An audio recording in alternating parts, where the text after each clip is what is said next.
Foreign funding case का, election commission को किस चीज का इंतजार? इतना बड़ा जुर्म किया है कि इस जुर्म के नतीजे में तो ना उसका लीडर होना चाहिए ना उसकी पार्टी होनी चाहिए। रजीम चेंज किसका है? हमें बाहर की साजिशों से, तो बाहर की साजिशें तो निकल आई कि नवाज शरीफ को हटाने के लिए कहां कहां से पैसा आया तुम्हारे पास, किस किस मुल्क ने पैसा दिया, वो था रजीम। आपको कौन लाया है, इस पर तहकीकाती कमीशन बैठना चाहिए ताकि पता चल जाए कि बैरूनी दुनिया का एजेंट कौन है।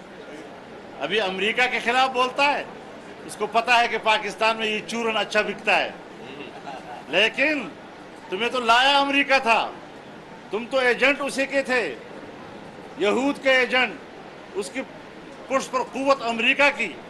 आज पाकिस्तान में वो चूरन बेचने के लिए तुम भी अमेरिका के खिलाफ बोलते हो।